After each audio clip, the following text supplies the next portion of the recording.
Bonjour et bienvenue. Aujourd'hui, on plonge dans un sujet fascinant, vraiment aux racines d'une pratique millénaire, l'astrologie.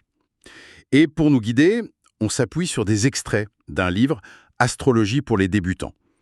Alors notre but, ici, c'est important de le dire, c'est pas de juger si l'astrologie marche ou pas. Non, ce qu'on veut faire, c'est décortiquer, comprendre la structure, la logique interne, telle qu'elle est présentée dans notre source. Comment les anciens regardaient le ciel? Quels outils conceptuels ils utilisaient? C'est ça qui nous intéresse. C'est un peu comme si on dépliait une vieille carte pleine de symboles étranges et fascinants. Bon, vous êtes prêts? On y va.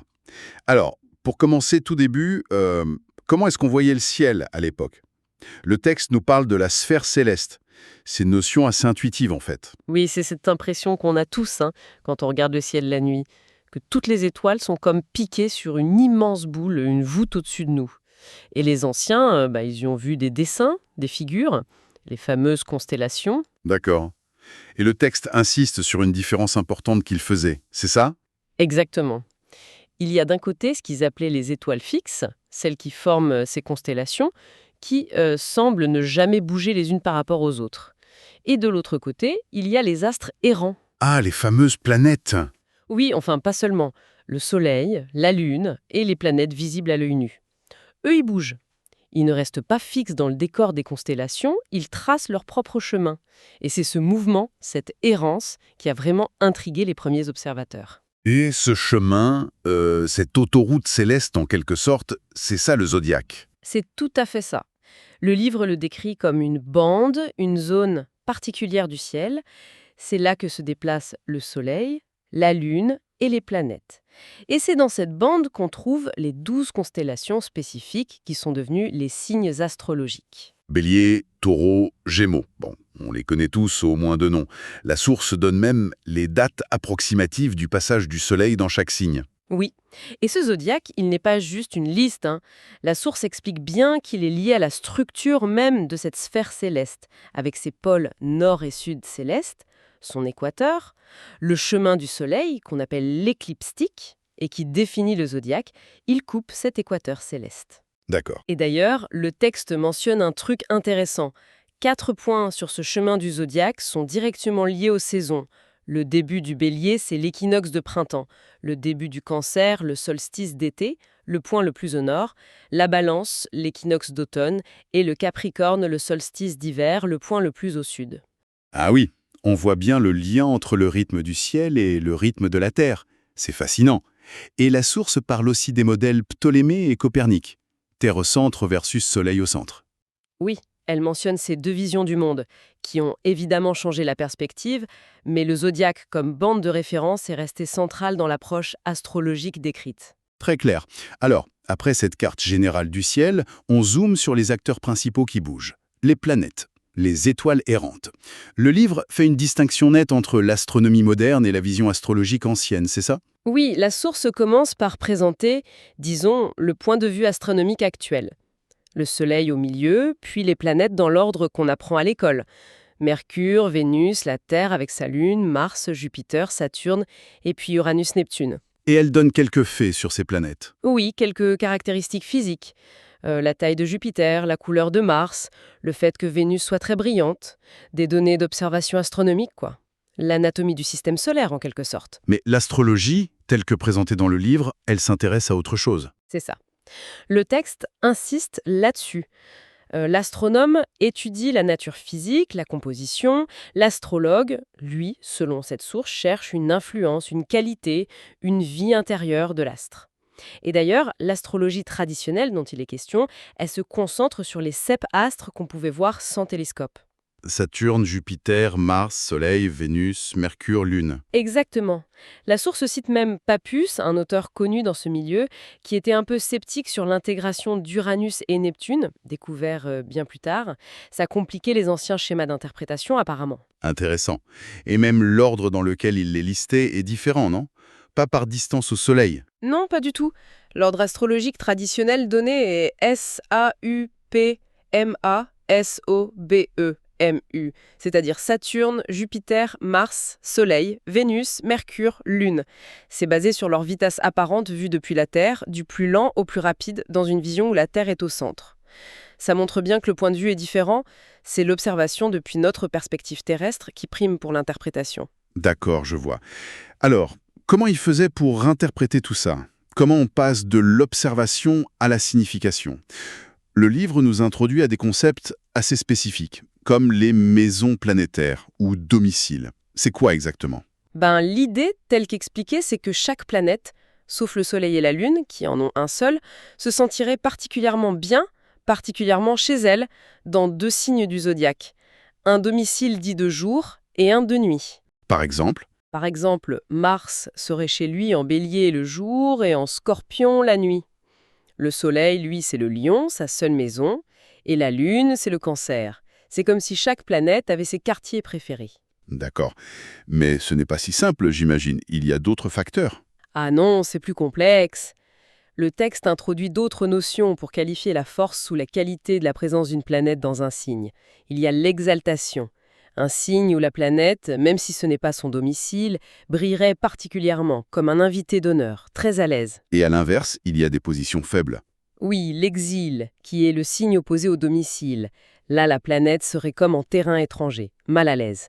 Et la chute, le signe opposé à l'exaltation, où elle serait aussi en position de faiblesse. Donc une planète n'a pas la même puissance partout. Ça devient technique.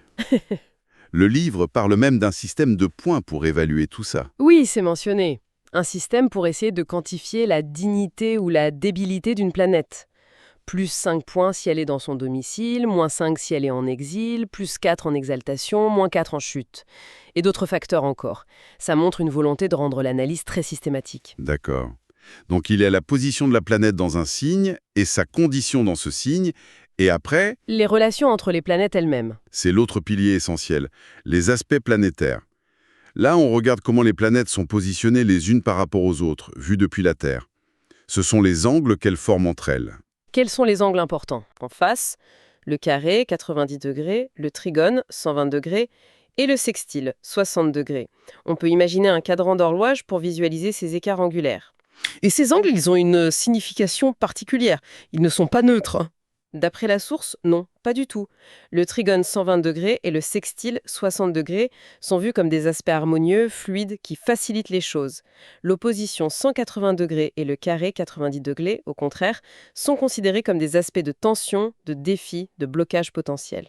Et la conjonction, quand elles sont ensemble? Considérées comme bénéfiques sont conjointes, c'est très positif. Mais si Mars et Saturne, considérées comme difficiles, sont conjointes, là, ça serait plutôt tendu, voire conflictuel. C'est vraiment un jeu d'interaction dynamique. Tout un langage, en effet. Et ce langage devient encore plus imagé quand on aborde la personnalité des planètes non. Le livre leur attribue des caractères bien définis. Ah oui, carrément. C'est comme si chaque planète était un archétype, un personnage avec ses traits dominants. Saturne, par exemple, c'est le vieux sage, le temps, la structure, la discipline, la patience, mais aussi les limites, les freins, une certaine mélancolie. On le décrit comme froid et sec. Plutôt sérieux, Saturne. Et Jupiter. Lui, c'est le grand bénéfique. L'expansion, la chance, l'optimisme, la générosité, la loi, la philosophie. Le roi des dieux, Zeus Jupiter, quoi. Beaucoup plus expansif. Et Mars, le dieu de la guerre, j'imagine que c'est l'action. Oui, l'énergie pure, le courage, l'initiative, la combativité. Mais aussi le revers de la médaille. L'impulsivité, l'agressivité, la colère, le conflit. Le Soleil, lui, est central, évidemment. C'est la vitalité, l'identité, la volonté, le rayonnement, le cœur. Vénus, l'amour et la beauté. C'est ça. L'harmonie, les plaisirs, l'art, les relations, la séduction. Mercure, c'est le messager, l'intellect, la communication, les échanges, le mouvement, l'adaptabilité, l'intelligence vive. Et enfin, la Lune. La Lune, c'est l'émotionnel. Oui, beaucoup. Les émotions, l'inconscient, l'intuition, la réceptivité, la figure maternelle, les cycles, la foule aussi. La source la décrit un peu comme un miroir, très changeante, reflétant les autres influences. Fascinant. Et donc, ces personnages, ces planètes, comment leur caractère s'exprime-t-il quand ils sont dans les différents signes du zodiaque, qui sont comme des décors, hein? Eh bien, le livre donne aussi une description pour chaque signe, avec sa symbolique propre et ses traits de caractère associés. Et souvent, ces traits sont en lien avec la planète qui est dite maîtresse du signe, celle qui y a son domicile. Ah oui, le lien entre la planète et le signe. Par exemple, Prenons le bélier. Son maître, c'est Mars. Donc, le bélier est décrit comme ayant l'énergie de Mars.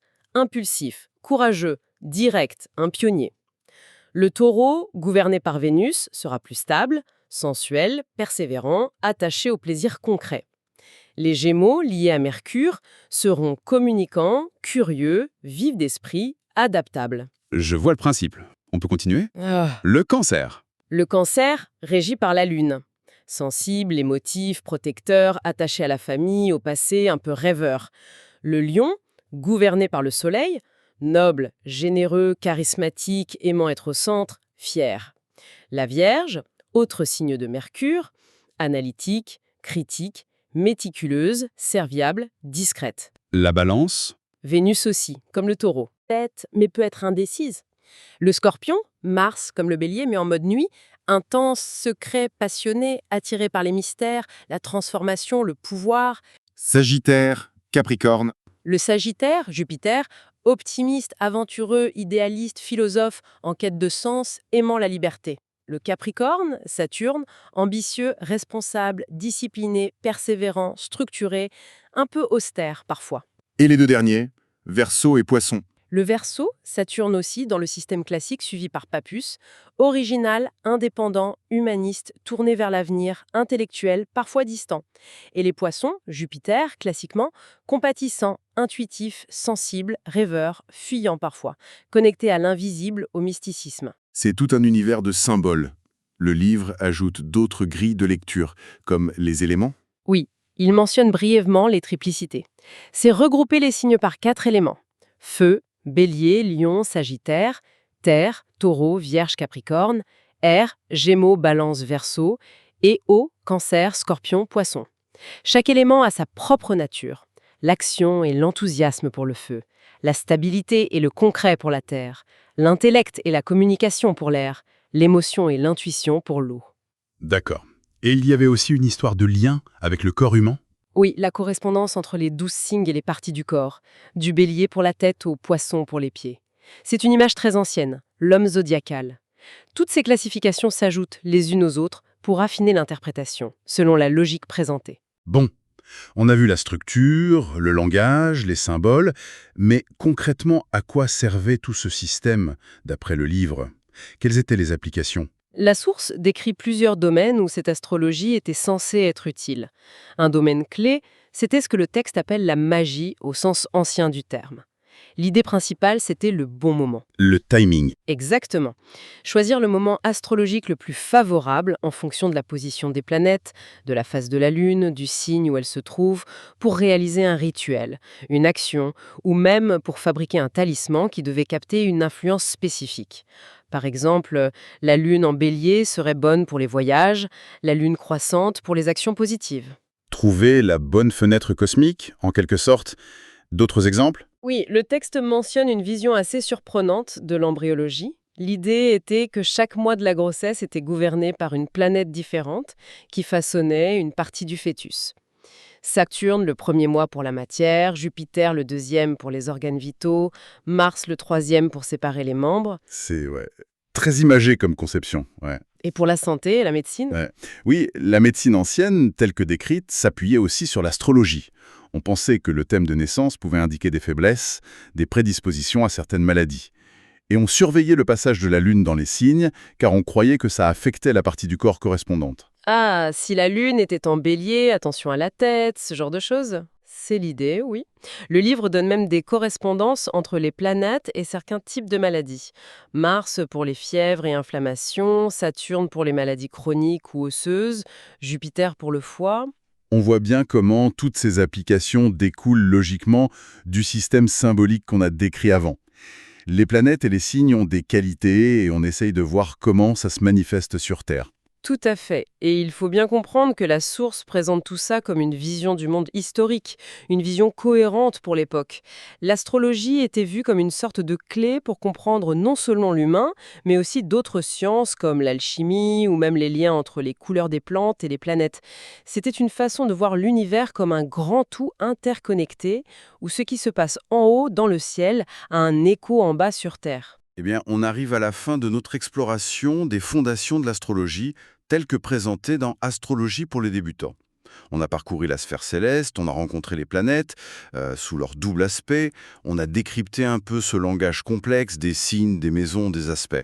Oui, ce qui est marquant dans la description faite par la source, c'est vraiment la richesse et la cohérence interne de ce système symbolique. C'est une construction intellectuelle et imaginative impressionnante, basée sur des millénaires d'observation du ciel, qui tente de relier les mouvements des astres à toute l'expérience humaine, le caractère, la santé, le destin, telle qu'elle était comprise à l'époque. Et pour finir, peut-être une petite réflexion que cette lecture suscite. Même si on met de côté l'aspect prédictif ou les applications concrètes qui sont décrites, s'intéresser à ce langage astrologique ancien, c'est un peu comme décrypter une mythologie ou une ancienne philosophie.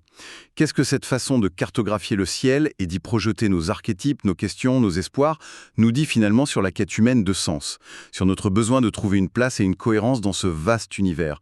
C'est une question qui reste ouverte, je trouve. Merci beaucoup de nous avoir suivis et à bientôt pour une nouvelle plongée.